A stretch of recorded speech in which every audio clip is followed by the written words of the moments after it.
नमस्कार दोस्तों, स्वागत है आप सभी का आपके अपने चैनल नॉलेज स्वीट्स पर। तो चलिए देखते हैं आज का डेली करंट अफेयर्स। आज का डेट है 14 जनवरी 2021 और आज के दिन हमारे कंट्री में बहुत जगह ये मकर संक्रांति, हमारे बिहार में तिला संक्रांत और बाहर इसको लोहरी, पोंगल ये सब नाम से सेलिब्रेट किया जाता है। तो आप सभी लोगों को मकर संक्रांति की बहुत बहुत शुभकामनाएं। चलिए अब स्टार्ट करते हैं आज का लेसन। Let's begin. तो देख लेते हैं आज का डेली करंट अफेयर्स। सबसे पहला जो न्यूज़ है, एक तो आज 14 जनवरी है, आज के दिन मकर संक्रांति, लोहरी, पोंगल ये सब मनाया ही जाता है, बट ये क्वेश्चन नहीं भी आए। ये वाला देख लेते हैं। आज के दिन क्या होता है कि आज के दिन हम आर्म्ड फोर्सेस वेटरन्स डे भी मनाया जाता है हमारे कंट्री में। 14 जनवरी को ही मनाया जाता है और ये स्टार्ट हुआ था कब से? ये स्टार्ट हुआ था 2017 से। इस दिन में क्या होता है कि हमारे इंडिया के जो फर्स्ट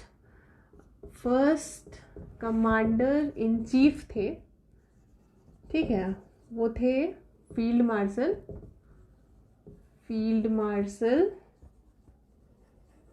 के.एम. करियप्पा। ठीक है, तो इनके ही सर्विसेज को रिस्पेक्ट करने के लिए या सर्विस को रिकॉग्नाइज करने के लिए ये दिन को मनाया जाता है। ठीक है, तो अब 14 जनवरी को हम लोग क्या मनाते हैं? Armed forces veterans day. Next है जयंत कुमार देस ग्रुप। ठीक है, तो ये जो जयंत कुमार देस ग्रुप है या पैनल है, इसको बनाया गया है आरबीआई के द्वारा। ओके, जैसे हम लोग कमेटी पढ़ते हैं, कमेटी कौन सेटअप कर रहा है और उसका क्या एजेंडा रहता है, तो उसी तरीके से ये जयंत कुमार देस ग्रुप जो है आरबीआई ने बनाया है, सेटअप किया है। और ये जो ग्रुप है, इसका मेन ऑब्जेक्टिव क्या रहेगा? तो ये fraud in digital lending check करने के लिए, एनालाइज करने के लिए। ठीक है, तो क्योंकि डिजिटल लेंडिंग या डिजिटल पेमेंट हमारे कंट्री में अब ज़्यादा पेनिट्रेट कर रहा है, तो उसकी वजह से क्या हो रहा है कि बहुत सारे फ्रॉड के केसेस भी बढ़ रहे हैं। तो उसी चीज़ मतलब उसका जो भी इम्पैक्ट है या काउजेज है, ये सबको एनालाइज करने के लिए ये वाला जो कमिटी है ये बनाया गया। तो ये गवर्नमेंट से नहीं बनाया गया है, ये आरबीआई से बनाया गया कमेटी है, तो इसको ध्यान रखिए। और जयंत कुमार देश के नाम से है ये, इसका ये मतलब हुआ कि ये इसके चेयरमैन जो है वो है जयंत कुमार देश। ये कमेटी के चेयरमैन है जयंत कुमार देश।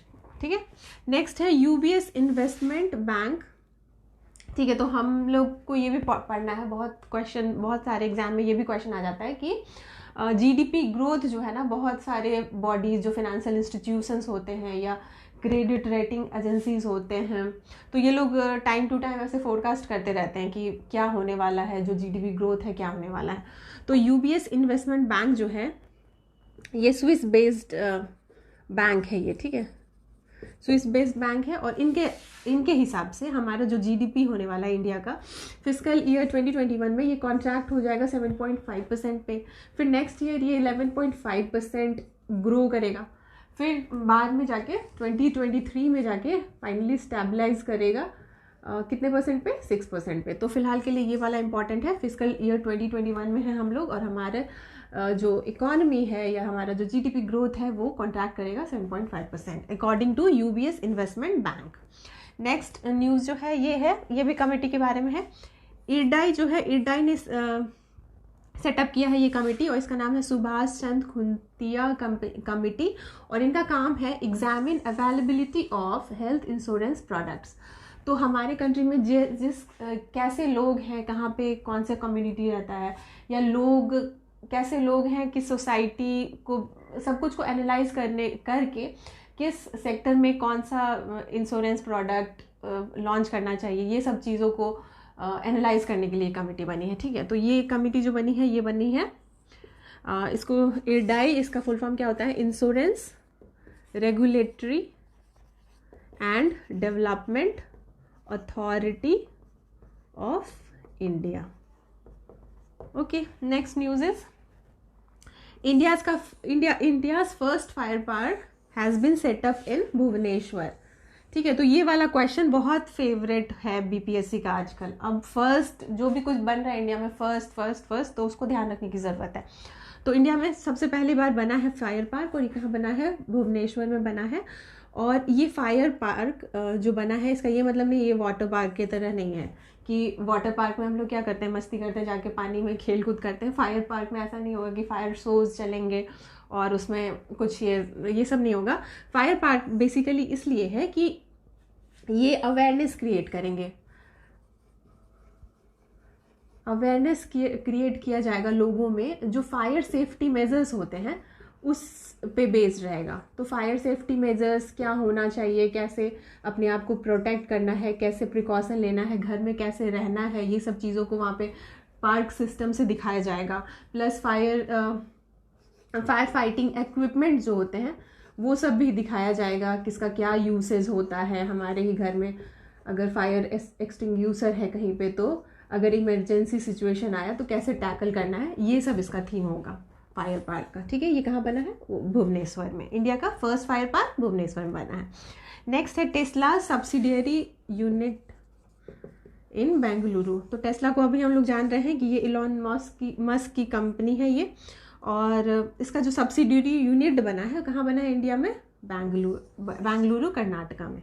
ठीक है, इलॉन मस्क जो हैं अब मतलब वर्ल्ड के वो सबसे रिचेस्ट पर्सन भी हैं, तो वो भी आ सकता है एग्जामिनेशन में।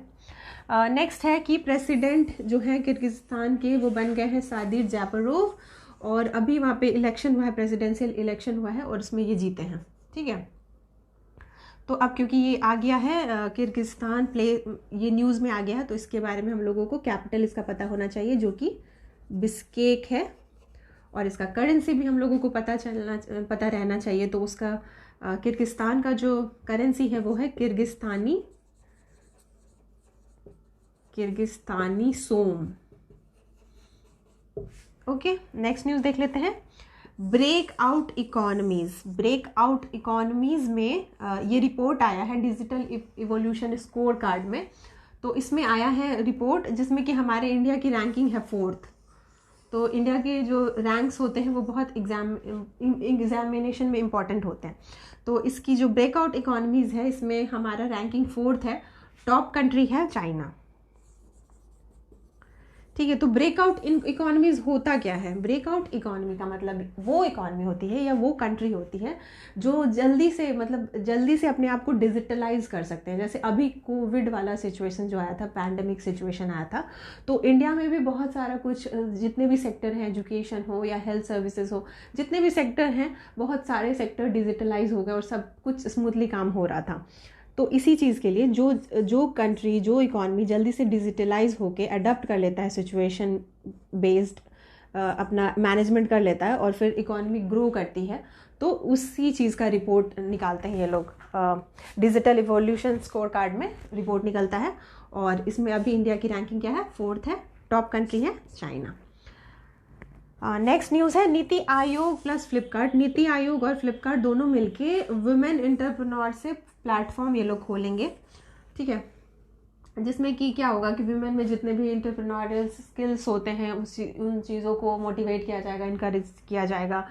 जो भी कहीं पे ट्रेनिंग या स्किलिंग की ज़रूरत है तो ये सब इसी प्लेटफॉर्म के थ्रू किया जाएगा। इसका डिसीजन पहले ही आ चुका था, लेकिन अभी ये लोग डिसाइड किए हैं कि प्लेटफॉर्म बनाएंगे। 2017 में ही एक ग्लोबल एक वुमेन समिट हुआ था, वुमेन एंटरप्रेन्योरियल समिट हुआ था शायद हैदराबाद में, तो उसी में ये आ गया था, ये फैसला, ये डिसीजन आ गया था।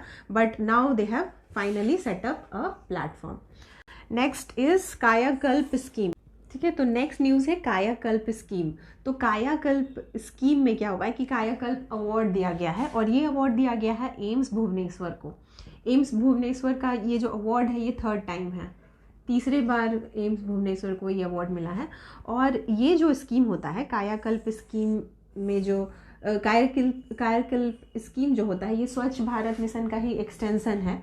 इसमें क्या होता है कि जितने भी पब्लिक हेल्थ केयर यूनिट हैं उस सारे इंस्टीट्यूशन में हाइजीन कैसा है, क्लीननेस कैसा है, या फिर वहाँ पे जो वेस्ट मैनेजमेंट होता है वो कैसा है, या फिर इन्फेक्शन कंट्रोल्ड है कि नहीं, ये सब प्रैक्टिसेस जहाँ पे बेस्ट होगा उनको मिलेगा ये वाला अवार्ड, कायाकल्प अवार्ड मिलेगा। ठीक है, कायाकल्प स्कीम में कायाकल्प अवार्ड मिलेगा और ये मिला है एम्स भुवनेश्वर को। तो ये जो स्कीम था ये कब स्टार्ट हुआ? ये स्टार्ट हुआ है 2015 में, और जब 2015 में ये स्टार्ट हुआ था तो ये सिर्फ डिस्ट्रिक्ट हॉस्पिटल्स जितने थे वही लोग इनरोल करते थे, उन्हीं को अवार्ड मिलता था ये। बट फिर क्या हुआ 2017 ऑनवर्ड्स सारे जितने पीएचसी हैं, प्राइमरी हेल्थ केयर जितने भी यूनिट हैं, तो वो लोग सारे इनरोल हो रहे थे। और उसके बाद तब से ये मतलब 2017 से सारे पीएचसी में ये स्टार्ट हो गया। उसके बाद जब भी विनर हुआ है ये एम्स भुवनेश्वर ही हुआ है 3 साल से, पिछले 3 साल से यही विनर है कायाकल्प स्कीम का। ठीक है, तो यही है इम्पॉर्टेंट, आज के लिए यही इम्पॉर्टेंट न्यूज़ है। कुछ आई डोंट थिंक ये कुछ मिस हुआ है। आपको अगर ये रिवाइज़ करना तो आप इसका स्क्रीनशॉट भी ले सकते हैं। चलिए वीडियो को यहीं पे क्लोज करते हैं। Thanks for watching.